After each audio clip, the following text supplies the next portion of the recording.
Je m'appelle Fanny Provence, je suis ingénieure agronome, donc je travaille à Paris et plutôt à AgroParisTech. Et donc je coordonne la chaire agricultures urbaines qui, très brièvement, c'est un groupement de recherche multipartenarial qui réunit d'une part AgroParisTech et également différents partenaires mécènes avec qui on travaille justement sur l'agriculture urbaine et notamment renforcer les connaissances sur les différents services rendus, sur le modèle économique, sur la durabilité et la logistique également, enfin, tout un tas de sujets.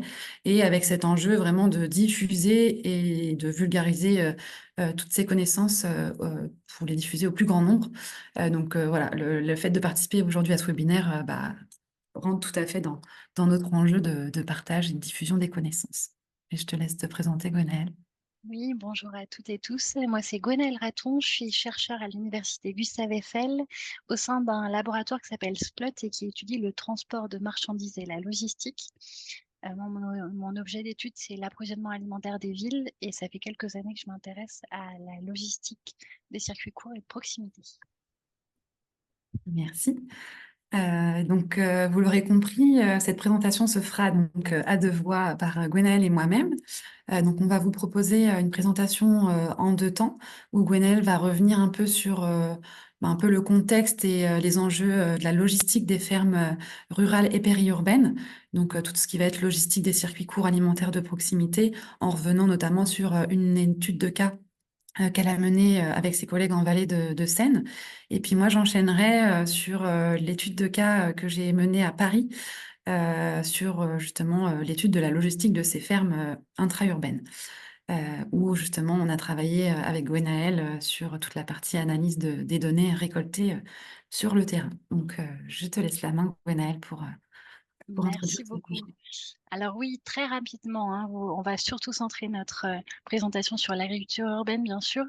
Très rapidement, je vais commencer par définir les termes circuit court et logistique, et notamment les termes circuit court propres au contexte français. Alors sur la logistique, qu'est-ce que c'est? C'est tout simplement l'ensemble des opérations qui sont nécessaires au transfert de flux depuis des lieux de production jusqu'à des lieux de consommation. Classiquement, on va intégrer bien sûr des flux de marchandises, mais on va aussi intégrer les flux financiers et les flux d'informations dans la logistique. Classiquement, la finalité de la logistique qui est dans sa définition, c'est le bon produit au bon endroit au bon moment, dans les quantités souhaitées et à un coût maîtrisé. La notion de coût maîtrisé, elle est importante parce que elle fait beaucoup référence à cette dimension stratégique qu'est la logistique pour une entreprise et notamment pour les entreprises internationales. C'est un avantage concurrentiel et dans la littérature, c'est défini comme tel. La logistique, c'est aussi une fonction de coordination d'acteurs sur la slide précédente, Fanny. Euh, pour, Pourquoi coordination d'acteurs? Parce que tout simplement, au sein d'une chaîne d'approvisionnement, on a un intérêt de différents acteurs à un transfert de flux, de marchandises, d'informations, mais que pour ça, ça va demander coordination d'acteurs qui ont possiblement des intérêts divergents. Et donc, plus cette gestion de l'information entre des acteurs aux intérêts potentiellement divergents est efficace, et plus on aura des avantages concurrentiels.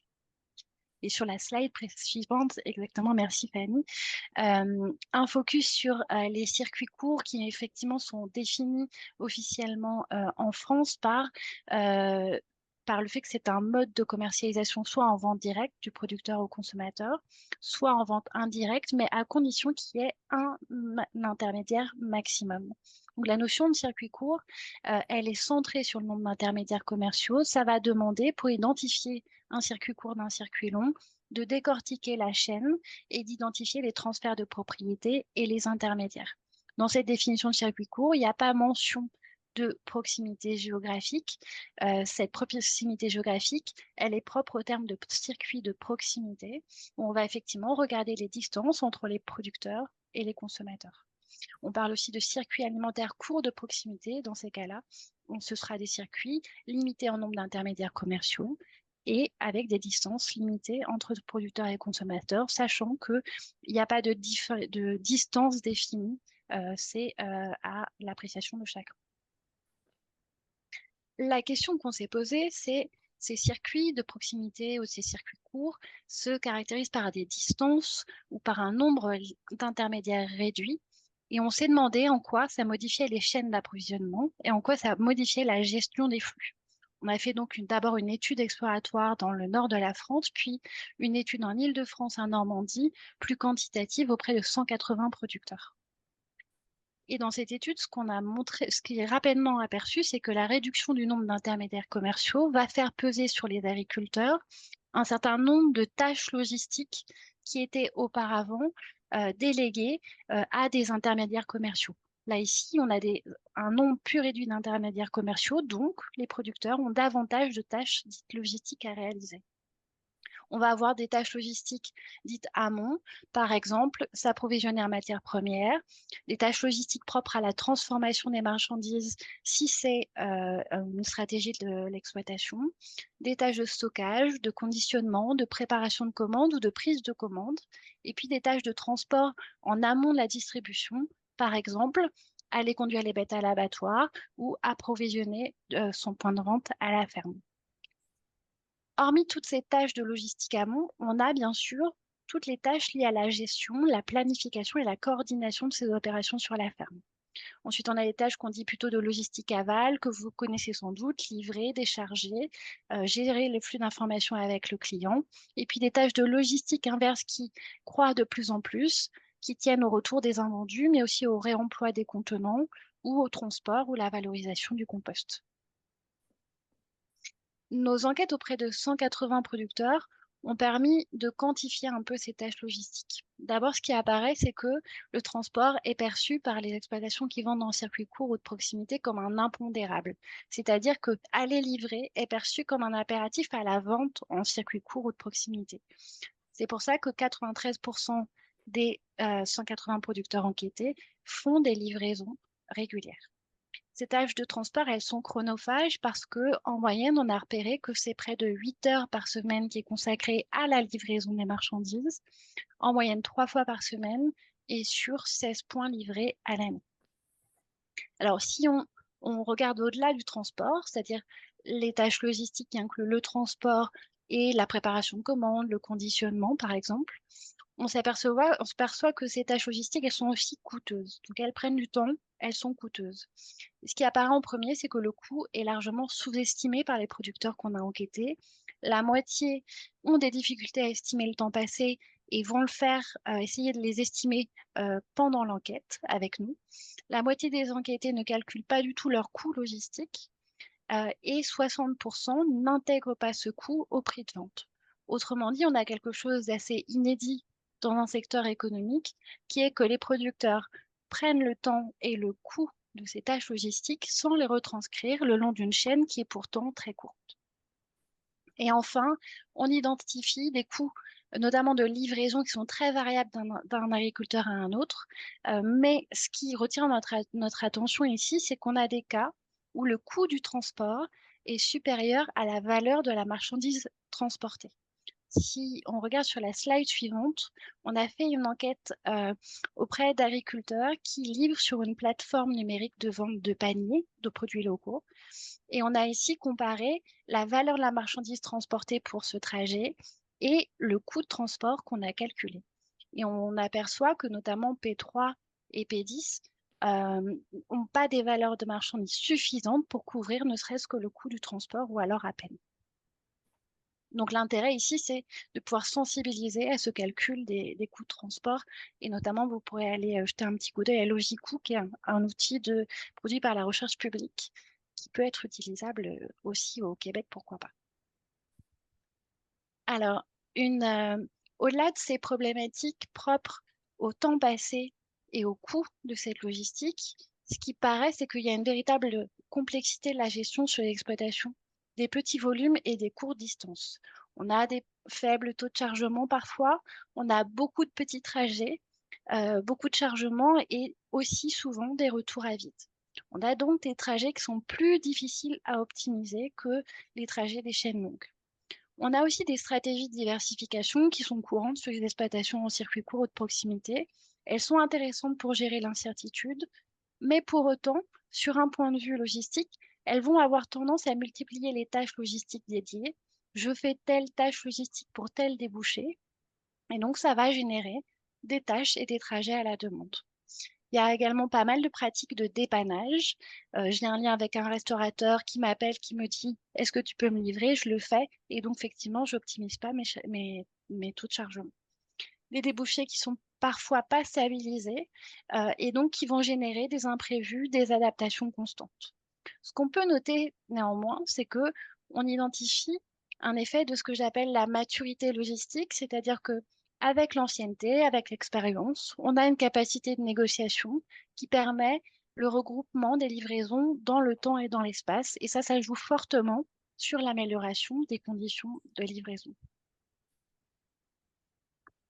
Finalement, cette introduction, elle permet de poser un peu le contexte et de dire que la logistique des circuits courts et de proximité, dans le cadre de nos études, n'est pas une logistique des circuits longs en miniature, qu'elle a des caractéristiques qui lui sont bien propres. On note une tendance à la fragmentation des flux, on a une diversité de produits importante et on a surtout une logistique qui est réalisée aujourd'hui par les exploitations principalement, c'est-à-dire des non-professionnels de la logistique. Et certains acteurs, agriculteurs, ne souhaitent pas confier cette logistique à des professionnels pour en garder la maîtrise. On a aussi globalement un manque de sensibilisation sur ces sujets logistiques.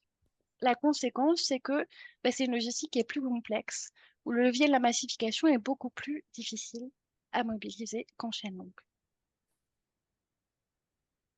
Alors tout ça pour vous dire que comment a émergé cette question qu'on traite aujourd'hui. Est-ce que vis-à-vis de ces problématiques que j'ai soulevées, est-ce que la localisation urbaine peut changer la donne? En effet, le milieu urbain présente des atouts et notamment celui de permettre un accès en marché à une forte densité de clientèle. Euh, Ce qu'on entend beaucoup, c'est qu'il y aurait une forme de contribution de l'agriculture urbaine à l'approvisionnement urbain qui reposerait sur un ensemble de proximités, une proximité géographique entre, par exemple, des producteurs, des exploitations sur les toits ou sur les sous-sols avec les habitants des étages, une proximité relationnelle potentielle puisque les intermédiaires commerciaux ne seraient pas utiles dans cette chaîne ultra courte, et puis une proximité temporelle importante entre l'acte de production et l'acte de consommation, ce qui du coup véhiculerait des standards de fraîcheur élevés. On s'est donc dit, est-ce que la localisation urbaine permet davantage de ventes directes? Et si elle permet davantage de ventes directes, alors peut-être que ça permettrait de baisser les tâches logistiques, leur nombre et le temps consacré à ces tâches. Par exemple, est-ce que ça permettrait des trajets réduits? Est-ce que ça permettrait de valoriser des modes doux et donc peut-être même d'annuler les besoins de transport routier? Est-ce que ça permettrait de limiter les emballages du fait d'une proximité relationnelle importante entre producteurs et consommateurs et éventuellement dans cette proximité-là, un retour plus aisé des contenants, voire de valorisation des biodéchets? Et à l'époque, ce que disait la littérature scientifique, c'est plusieurs choses. Tout d'abord, il y avait assez peu de travaux sur l'agriculture urbaine commerciale, à visée commerciale, c'est-à-dire qui se différencie de l'agriculture urbaine à visée pédagogique ou sociale. Ensuite, il n'y avait pas de lien formel identifié entre le fait de vendre en agriculture urbaine, de faire l'agriculture urbaine et de vendre en direct. Et enfin, pas mal de travaux scientifiques avaient tendance à dire que la proximité géographique entre un consommateur et un producteur ne suffit pas pour faire l'échange commercial. C'est aussi les structures commerciales, la construction du lien commercial qui compte. Une proximité seule géographique n'est pas suffisante. On avait donc un besoin de production de connaissances, ce qui demandait d'évaluer finement la logistique des fermes urbaines en se centrant sur celles qui sont à vocation commerciale. Et c'est ce que a mis en œuvre Fanny. Donc justement, moi, c'est ce que je vais vous présenter dans la suite de cette présentation. En effet, ce qu'on a cherché, enfin, pour répondre à ces différents questionnements, on a souhaité réaliser un état des lieux exploratoire des organisations logistiques de ces fermes urbaines parisiennes. Donc exploratoire aussi dans le sens où l'idée c'était de faire un premier état, sachant que ça évolue, enfin les organisations logistiques évoluent aussi au fur et à mesure des années. Comme le disait Gwenaëlle, il y a des organisations qui se structurent dans le temps, donc c'était plus un arrêt sur image pour mieux déjà comprendre quels étaient les enjeux logistiques. Donc on avait plusieurs sous-questions derrière derrière tout ça, notamment mieux comprendre quelles étaient donc les organisations logistiques émergentes dans ces fermes urbaines. Également sur quelle stratégie finalement commerciale, mais aussi productive, elles reposent. Et la question un peu plus macro, dans quelle mesure l'agriculture urbaine pourrait finalement bénéficier des atouts de la localisation urbaine qu'a évoqué Gwenaëlle juste avant. Donc pour ce faire, nous sommes allés à la rencontre de 20 producteurs urbains et plus spécialement des responsables de fermes urbaines à Paris, à l'occasion de 2 sessions d'entretien semi-directif, donc en 2020 et 2021. Donc, du coup, 2020, plutôt des entretiens à distance du fait de la crise sanitaire et 2021 en présentiel, avec cet objectif de mieux comprendre déjà comment fonctionnait la structure porteuse, quelles étaient les productions réalisées, des éléments également relatifs à la préparation de commandes, au stockage, à la distribution et la commercialisation, et enfin une dimension plus globale de leur logistique et les contraintes rencontrées, éventuellement des besoins qu'ils auraient pu exprimer pour faciliter leur logistique au quotidien. Donc très concrètement, ça a été beaucoup du recueil de discours et de l'analyse justement de ces discours de ces producteurs. Et on a pu récolter quelques données quantitatives, mais vraiment minoritaires, soit parce que dans certains cas, elles sont confidentielles, soit dans certains cas, les producteurs n'ont pas le temps et les ressources humaines de pouvoir collecter ces données et notamment quantifier les flux logistiques. Donc, ce qu'on peut voir sur cette cartographie, c'est qu'il y a différents types de localisation, donc notamment des sites qui peuvent être cultivés au sol, au sous-sol, en toiture, mais aussi dans les bâtiments, donc tout ce qui est indoor farming, qu'on voit répartis de manière différente, avec plutôt de l'indoor farming et des toitures en cœur de Paris, intramuros, pardon, et des sites au sol un peu plus en périphérie. Et ce qu'on voit également, c'est que sur les 20 producteurs, il y a 75 sites pardon, cultivés. Donc, ce qui met aussi en avant le fait qu'un producteur peut cultiver différents espaces qui sont plus ou moins proches géographiquement, et on va le voir ensemble, va avoir un impact logistique assez important. Et je voudrais juste rajouter que globalement, sur les 20 producteurs enquêtés, on a des installations qui sont plutôt récentes et qui ont notamment été facilitées par des politiques publiques telles que l'appel à projet Pariculteur, donc qui a fait 5 sessions d'appel à projet pour faciliter la mise en place et l'installation de producteurs en toiture ou dans différents espaces dans Paris. Donc les premiers résultats qu'on peut vous partager concernent déjà sur les caractéristiques productives de ces fermes. Et ce qui nous semble intéressant de partager avec vous, c'est déjà la première caractéristique, c'est que les producteurs urbains produisent des produits très frais et notamment très périssables, avec très souvent un délai de mise sur le marché inférieur à 48 heures, et finalement très peu sur des produits faiblement périssables. Donc on retrouve notamment des produits tels que des aromates, des légumes feuilles, des petits fruits, des fleurs comestibles. Et donc ces produits sont finalement des produits très frais, à haute valeur ajoutée, et des produits souvent orientés vers les restaurateurs. Et le fait d'être focalisé sur des produits très frais et très périssables, c'est finalement tout l'intérêt que d'être en ville et à proximité des consommateurs.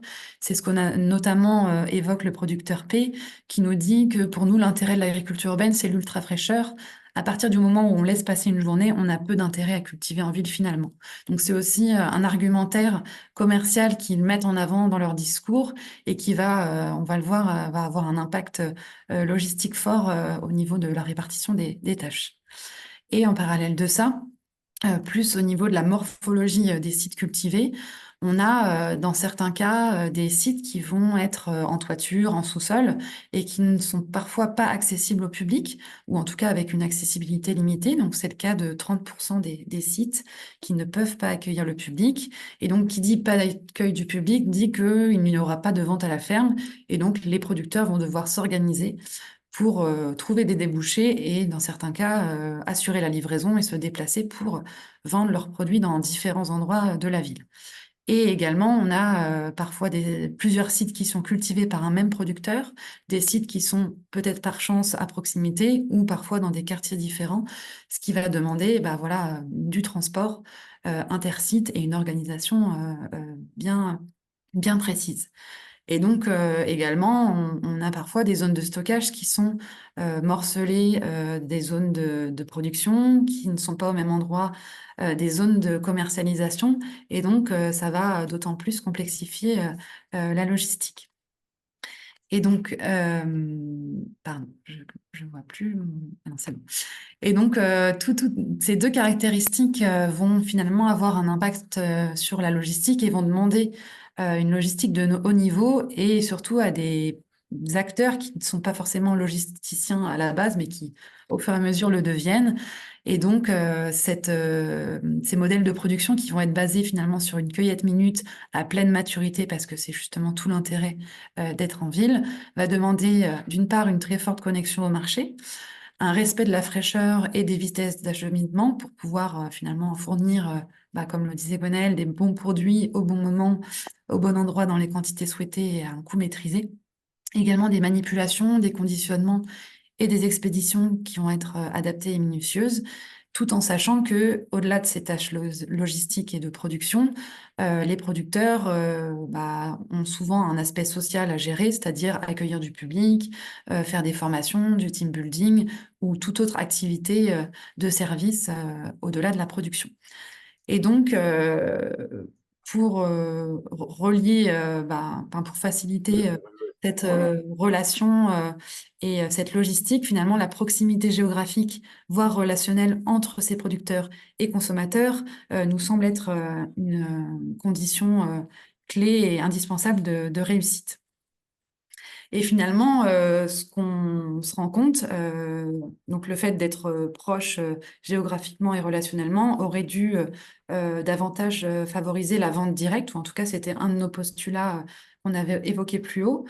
Et donc, certes, sur les 20 producteurs, on se rend compte que bah, prioritairement, ils vendent en circuit court. En tout cas, 15 des producteurs vendent uniquement en circuit court, donc soit en vente directe, soit avec au maximum un intermédiaire. Donc, ici, on a mis à droite les différents débouchés, donc soit de la vente à la ferme, soit dans des salons, soit des points de vente collectifs, enfin voilà, différents formats. Mais finalement, la vente directe à la ferme n'est pas prioritaire. C'est ce qu'on voit ici. Finalement, les agriculteurs urbains, en tout cas sur le cas de Paris, ont tendance à prioriser, en tout cas favoriser la vente avec un intermédiaire, donc notamment la restauration commerciale, les artisans, mais aussi de passer par des commerçants détaillants ou des plateformes e-commerce qui permettent justement, en tout cas qui ont l'objectif de faciliter la rencontre offre-demande entre producteurs et consommateurs. Sur les 20 producteurs, il n'y en a que 8 qui ont pour seul débouché la vente à la ferme. Donc finalement, on voit que c'est pas, enfin le fait en tout cas la première vue d'être en ville ne favorise pas à premier abord la vente directe à la ferme et le lien producteur-consommateur. Un peu comme ce qu'on peut voir en périphérie des villes, en tout cas en agriculture périurbaine, ils ont également tendance à combiner plusieurs débouchés dans un enjeu de durabilité et de résilience, donc à mixer entre 2 et 6 débouchés. Et ce qui est aussi intéressant, c'est que au-delà de vendre en circuit court, il y en a certains qui vendent avec plus d'un intermédiaire commercial. Donc c'est le cas de 5 producteurs sur 20 qui peuvent passer par des grossistes, des semi-grossistes ou des coopératives. Donc on le verra notamment pour se décharger de certaines tâches logistiques qu'ils ne pourraient pas assurer, telles que par exemple la livraison ou bénéficier en tout cas d'un panel de clients plus large. Et également, nous a paru assez intéressant, c'est de voir qu'il n'y avait pas forcément d'usage des marchés ou des AMAP. Donc les AMAP, ce sont des associations de maintien de l'agriculture paysannes, donc qui permettent justement d'assurer un revenu stable à des producteurs et de créer une relation un peu particulière entre producteurs et consommateurs qui sont engagés dans cette démarche. Et donc, en effet, ce qu'on voit, c'est que l'atout d'être en ville et de pouvoir échanger en direct avec le consommateur serait donc de prioriser la vente à la ferme ou sur les marchés. Donc, en effet, il y en a certains qui vont favoriser la vente directe parce que pour eux, c'est une priorité, c'est un atout qu'ils souhaitent mettre en avant et c'est un peu leur credo dans leur projet. Ça leur permet à la fois de faire du lien social, mais aussi, bah, c'est un débouché comme un autre, donc ça leur permet d'écouler les stocks. Donc c'est ce que dit ce producteur qui voilà, nous dit que ça demande finalement très peu de logistique, ça crée du lien social et ça rapproche voilà, ce producteur avec les habitants du quartier. Donc pour lui, c'est intéressant. Par contre, pour la question des AMAP ou des marchés, c'est pas un débouché qui est priorisé pour des raisons de volume. Donc, par exemple, le producteur A nous dit qu'il n'y a pas assez de production pour faire des paniers complets toutes les semaines. Et pour les marchés, en fait, le fait d'avoir des niveaux de production qui sont beaucoup plus faibles que des revendeurs, eh ben, c'est pas forcément intéressant et c'est, dans certains cas, beaucoup de temps pour pas beaucoup de produits vendus et c'est très compliqué aussi d'avoir des espaces disponibles au marché. Le fait de passer pour le coup par un intermédiaire, donc d'une part, ça assure une certaine régularité des ventes et ça permet, comme je le disais, de déléguer des tâches logistiques, que ça soit la livraison, euh, ou encore le packaging ou d'autres tâches. Par contre, en fonction des types de débouchés, on va aussi avoir des tâches un peu spécifiques qui vont apparaître. C'est le cas, par exemple, quand on vend dans une structure de grande distribution. Parfois, il va falloir mettre en place un packaging pour se démarquer, pour être visible par rapport à d'autres producteurs. Pour les restaurateurs, par exemple, il est presque indispensable d'assurer la livraison et puis on demande une qualité irréprochable du produit, donc ce qui va parfois demander des conditionnements un peu spécifiques. Et puis quand on passe par un grossiste, on va devoir pouvoir assurer des rendements réguliers et d'assurer une production constante et régulière pour répondre à cette demande. Donc c'est ce qu'on peut voir. Là, on va rentrer un peu plus dans le détail, mais du coup, on peut déjà voir que en fonction des débouchés et en fonction des productions qu'on va avoir, on va avoir différentes tâches logistiques qui vont être réparties sur l'ensemble de la chaîne et qui vont très souvent être prises en charge par le producteur au-delà des autres tâches qu'il a à gérer au quotidien. Donc la première chose qui va devoir prendre en main, c'est la récolte et les commandes, donc qui est dans certains cas une tâche complexe à gérer. Donc c'est-à-dire qu'on retrouve finalement une gestion en flux tendu où le producteur va devoir faire en sorte d'associer une commande avec une récolte. Donc dans certains cas, ça va être un vrai argument pour se démarquer, un atout commercial. Donc c'est par exemple le producteur A qui nous dit qu'ils essayent au maximum de récolter à la demande, mais qui dit récolter à demande, bah, derrière il y a une certaine organisation. Et donc pour faciliter ce travail-là, certains vont investir sur des logiciels, en tout cas des outils numériques qui vont leur permettre de centraliser à la fois les commandes, les volumes de production et les différents euh, clients qui travaillent avec eux pour justement faciliter cette rencontre offre-demande et gérer ce flux tendu. Pour d'autres, c'est il y a des vrais choix stratégiques à faire et ça va demander notamment du recul et de l'expérience. Donc, c'est-à-dire qu'il n'y a pas, comme dans les circuits courts de proximité, euh, comme le disait Gwenaël, il n'y a pas forcément toujours de récurrence dans les achats. Donc, qui dit pas de récurrence dit aussi une complexification de l'organisation. Et donc, ce qu'on remarque, notamment chez ce producteur, c'est qu'au fur et à mesure des années, il a fait un choix dans les clients avec qui il souhaitait travailler pour justement s'assurer qu'il y a une commande ou une livraison ou deux par semaine, mais qui est fixe sur un certain nombre de mois de l'année. Donc, lui, il a par exemple choisi les restaurateurs qu'il gardait pour avoir des commandes régulières et de pouvoir tous les mardis livrer la même quantité au même restaurant et donc en ce sens pouvoir organiser sa production. Et dans certains cas, pouvoir gérer ses récoltes et les commandes et éviter les pertes, ça va demander des équipements, notamment des chambres froides, des zones de stockage, parce que dans certains cas, il faut, pour entretenir le plan, il va falloir récolter la tomate pour pas qu'elle soit trop mûre ou que les plantes de salade ne germent pas. Dans certains cas, il faut récolter le produit, sauf que si on n'a pas de client derrière, et ben, faut pouvoir éviter les pertes et donc avoir ces espaces de stockage. Mais on verra, c'est pas toujours des espaces disponibles pour les producteurs. Et donc, ça demande finalement une adaptation constante au marché qui est difficile aujourd'hui à gérer par les producteurs. Ce qui fait que, au final, on retrouve une gestion des invendus. Donc, c'est-à-dire, il y a des produits qui sont produits par les producteurs qui ne vont pas trouver preneur. Donc, c'est le cas de 16 producteurs sur 20 qui ont exprimé enfin, devoir gérer des invendus. Et c'est particulièrement le cas pendant la période estivale, donc notamment les mois de juillet, août, où en fait ça va être le pic de la production, donc une grosse montée des rendements. Et en parallèle de ça, en tout cas c'est le cas de Paris, où va y avoir la fermeture de certains commerces, des habitants qui vont partir en congé, et donc on va avoir une variation de la clientèle et des débouchés, et ce qui va demander du coup aux producteurs une forte adaptabilité. Il va devoir du coup s'organiser soit en amont pour avoir des débouchés de remplacement, soit dans certains cas passer par de la transformation pour faire des coulis par exemple, ou en tout cas gérer cette fluctuation au niveau de l'offre. Et dans d'autres cas, la gestion des invendus, elle est due à un manque de visibilité du site et à un enjeu de communication. Quand on est en toiture au cœur d'un parc et on n'est pas forcément visible, cette question de trouver les débouchés, de trouver les clients est un vrai enjeu et demande pour certains un vrai temps de démarchage commercial. Donc après avoir assuré cette récolte et cette gestion des commandes, pour assurer cette ultra fraîcheur de produits très périssables, on peut dans certains cas, lorsqu'on peut pas faire de vente à la ferme parce que le site n'est pas accessible, on doit faire du conditionnement.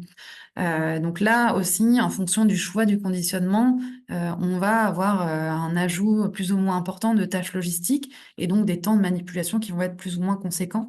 Donc là, je vais pas rentrer dans le détail, mais c'est le cas par exemple pour les micro-pousses.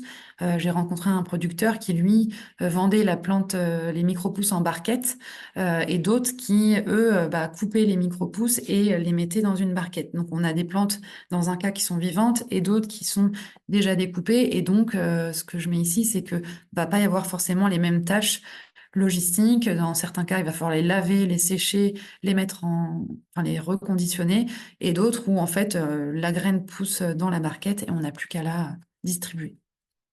On observe également, comme en périurbain, une logistique inverse avec des producteurs qui sont sensibilisés à la gestion des déchets et qui souhaitent minimiser l'utilisation des emballages, et donc qui vont demander soit à leurs clients de venir avec les contenants, soit vont mettre en place des contenants réutilisables, ce qui va aussi demander une logistique inverse importante.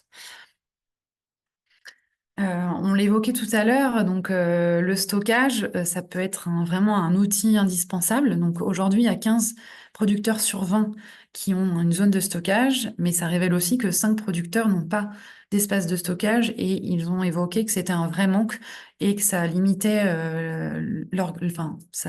c'était une vraie contrainte pour organiser leurs différentes tâches dans le temps. Donc pour ceux qui disposent de cet espace de stockage, c'est vraiment utilisé soit pour assurer un stock tampon.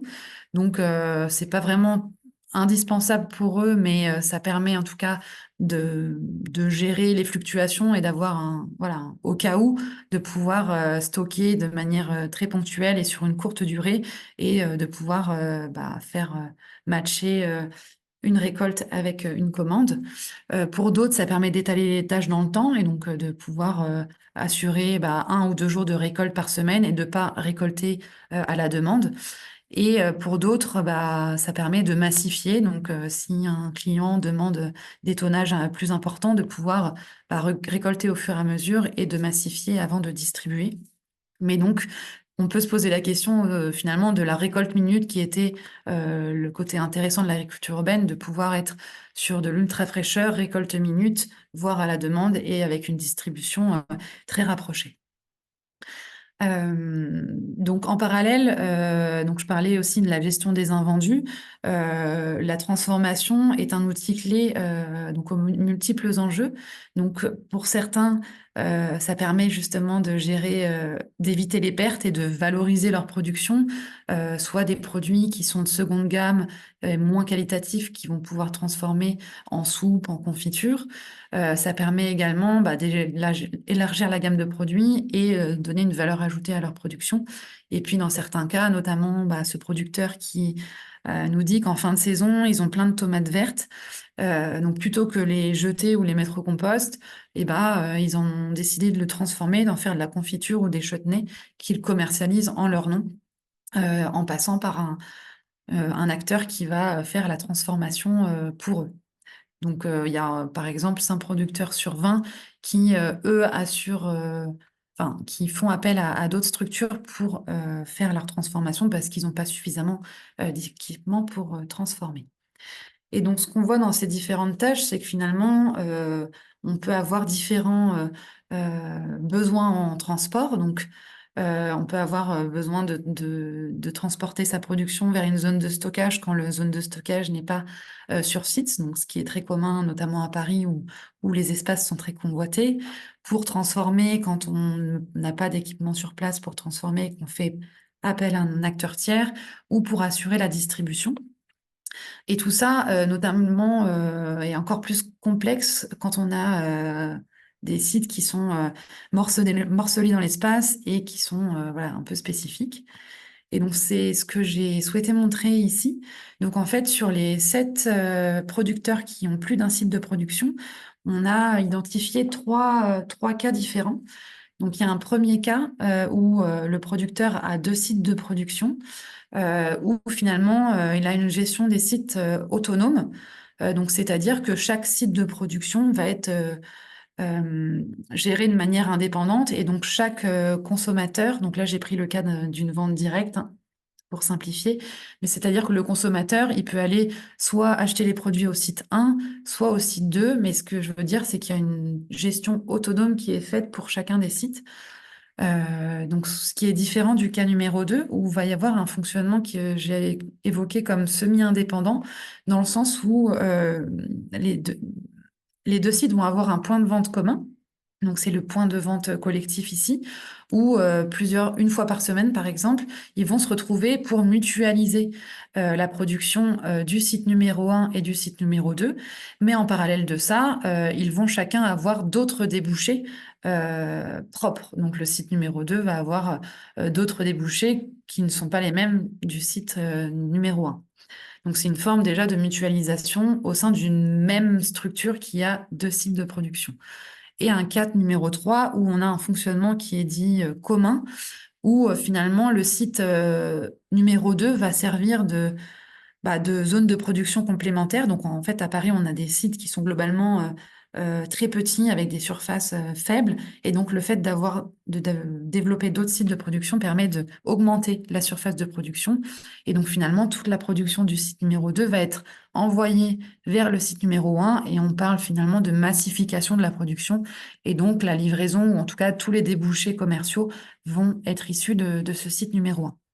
Et donc, ce qu'on peut voir sur ces différents schémas, on pourra y revenir si c'est pas clair au niveau des questions, mais en tout cas vont révéler des besoins en transport qui vont être différents, soit de la livraison au client s'il n'y a pas de vente directe possible, soit pour faciliter les transferts de production entre les différents sites ou vers un lieu commun de vente, ou pour assurer des transferts de production d'un site à l'autre, voire d'assurer des livraisons à partir de ce site.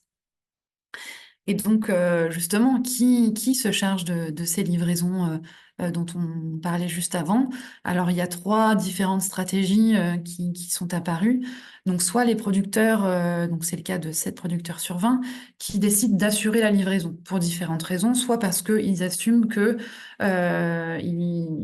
pour eux, c'est un service, la livraison, soit ils souhaitent être autonomes de A à Z et assurer eux-mêmes la qualité de leurs produits et donc, ils en font, enfin voilà, ça reste une tâche qu'ils souhaitent assurer. Soit ils ont un moyen de transport efficace qu'ils ont pu mettre en place via une subvention ou une aide publique ou privée qui leur a permis d'acheter leur moyen de transport. Ou, autre exemple, je suis une entreprise d'insertion et donc du coup, je forme des personnes en réinsertion sociale et donc ils doivent, pour leur formation, assurer toutes les tâches, dont la tâche de livraison. Il y a également un autre cas où finalement, on va décider de faire en partie les livraisons. Donc c'est également le cas de 7 producteurs qui, en fonction des clients et de la relation qu'ils ont avec eux, ils vont faire en sorte qu'ils livrent, mais pas tous les clients, et c'est un peu au bon vouloir de chacun et à la négociation. Et certains qui décident de livrer parce qu'ils sont juste à côté, et donc c'est acceptable de les livrer. Et enfin, il y en a quand même 6 enfin, les 6 restants, eux n'assurent jamais la livraison, soit parce que ils n'ont pas de moyens de transport et donc du coup, ils vont choisir les débouchés qui peuvent venir récupérer, soit ils n'ont pas besoin de livrer parce que ils ont par chance la capacité d'accueillir le public et de valoriser la vente en direct. Toujours sur ces questions de transport, donc on voit que, il y en a quand même, heu, voilà, un certain nombre de producteurs qui assurent eux-mêmes la livraison et donc on s'est intéressé justement à quel type de livraison et quel type de transport ils utilisent. Donc en effet, cette proximité géographique, le fait d'être, au cœur de ville, et à proximité des différents débouchés commerciaux, favorise davantage la mobilité, douce et durable, donc c'est-à-dire de passer soit par de la livraison à pied quand on a un restaurateur à côté, soit par des triporteurs électriques, donc des vélos cargo comme on peut voir ici, soit en passant également par des véhicules électriques ou des véhicules utilitaires légers, mais ça reste globalement un passage minoritaire par ce type de mobilité. Donc on voit quand même que les mobilités douces sont fortement utilisées et en tout cas plus adaptées au milieu intra-urbain et donc permettre de s'adapter justement aux contraintes qu'on connaît. C'est quand même plus simple de circuler en vélo qu'en voiture. Il y a un moindre impact environnemental et donc ça, c'est un avantage commercial, en tout cas quelque chose qu'ils mettent en avant dans les discours. Et c'est également plus simple de stationner. J'avance un petit peu, je suis désolée, je suis un peu longue. Donc, ce qu'on peut voir, c'est que finalement, il y a une mise en relation offre-demande qui est finalement plus complexe que prévu. Donc, on parlait tout à l'heure de proximité géographique, relationnelle et temporelle. Finalement, aujourd'hui, les agriculteurs urbains ont un peu du mal à favoriser cette rencontre et surtout à s'organiser avec la gestion du flux tendu, donc la récolte à la minute et la distribution dans des temps impartis, tout en respectant la fraîcheur. Euh, donc on voit également des producteurs qui tentent de diversifier leur production pour assurer une certaine viabilité économique, mais aussi une résilience en cas de débouchés qui périclitent ou de fermeture de certains commerces. Et d'autres qui vont trop diversifier, avoir des commandes irrégulières et des enjeux de visibilité et de communication, et donc vont avoir du mal à assurer en fait cette diversification. Et donc on voit qu'il y a un vrai arbitrage à faire entre la diversification pour assurer la vente de l'intégralité de sa production, mais aussi les temps passés pour répondre à ces différentes demandes si on passe par différents types de débouchés, la grande surface, la vente directe, etc. Donc pour conclure et parler un petit peu des perspectives, et après on pourra justement discuter, parce qu'on est intéressé de savoir comment ça se passe chez vous. Ici, on a souhaité synthétiser un peu l'ensemble des contraintes à la fois techniques, économiques et physiques qui sont rencontrées aujourd'hui par les producteurs urbains, sachant que les données pourraient être actualisées. Il y a sûrement d'autres enjeux révélés, donc c'est assez synthétique. Mais on voit qu'il y a globalement des enjeux d'accessibilité et de visibilité, également de commercialisation et de distribution au niveau des équipements et des matériels disponibles et de la circulation et des stationnements. Donc par exemple, ça c'est vraiment un enjeu important, c'est la question d'accessibilité et de visibilité, le fait de ne pas être en plein sol et d'être en toiture ou en sous-sol, finalement, on n'est pas visible du grand public.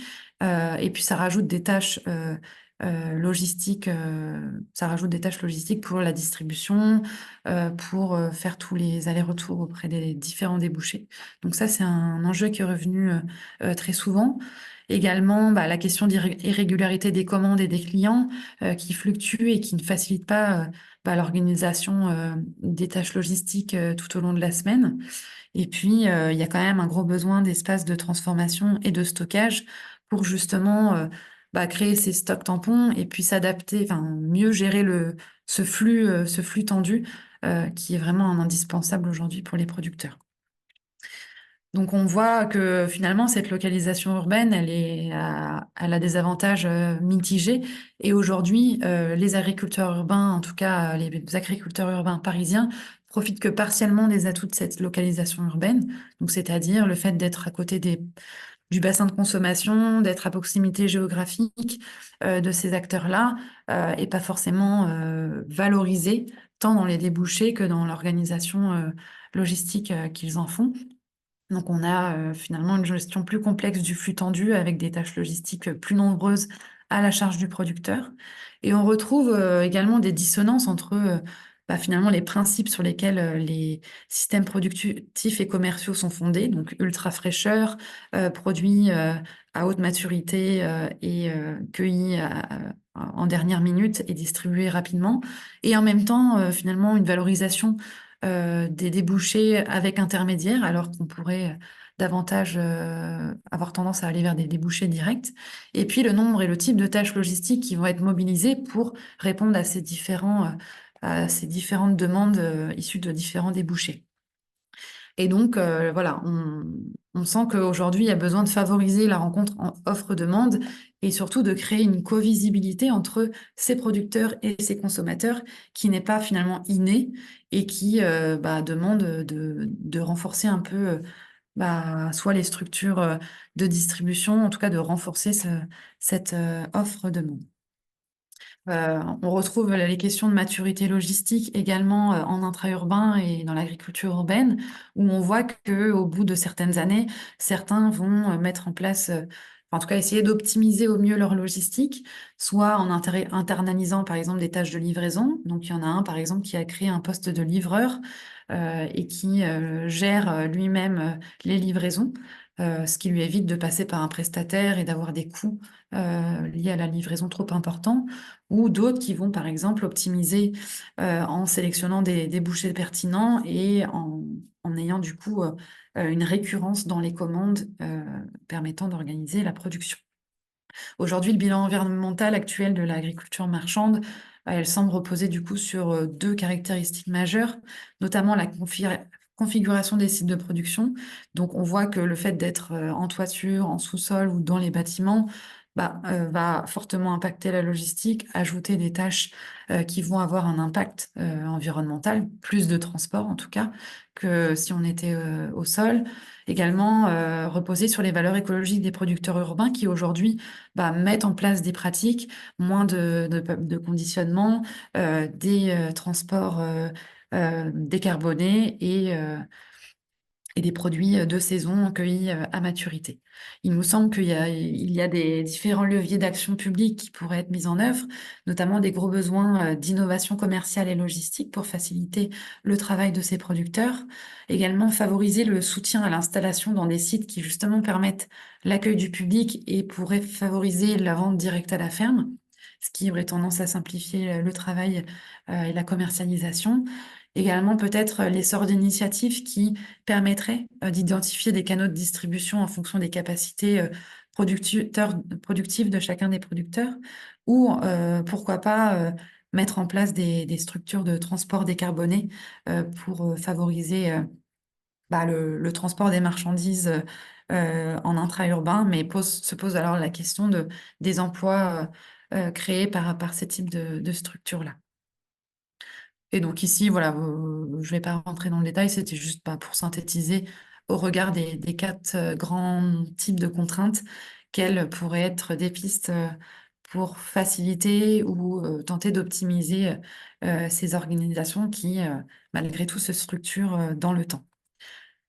Et j'en ai fini. Je voulais juste dire deux mots sur Marseille. En fait, j'ai eu l'occasion d'encadrer un travail de 10 étudiants qui a fait la même étude à Marseille et qui a enquêté 13 producteurs urbains dans dans la métropole marseillaise en 2021.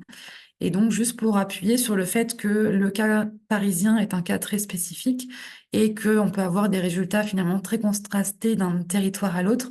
Et donc, ce qui semble intéressant voilà, d'aller regarder plus en détail ce qui se passe dans d'autres territoires. Donc, par exemple, à Marseille, on a des producteurs qui cultivent en majorité un seul site de production, principalement des sites au sol, et qui favorisent principalement la vente directe à la ferme, avec un usage de véhicules utilitaires légers, donc des transports beaucoup moins décarbonés qu'à Paris. Et donc, on voit bien qu'il y a finalement un impact de la morphologie du territoire sur ces organisations logistiques de ces fermes urbaines. Et donc, c'est aussi une des perspectives de recherche, c'est d'aller creuser un peu quel lien avec l'historique de l'agriculture urbaine de ces différentes villes et comment ça peut impacter la structuration de ces fermes urbaines et notamment leurs organisations logistiques. J'ai été peut-être un peu longue, j'en suis désolée. Et si vous souhaitez creuser le sujet, on a voilà, différents éléments qui ont été produits, un article qui a été publié en 2022, un rapport complet et puis une note synthétique pour évoquer les principaux résultats. Et je vous remercie.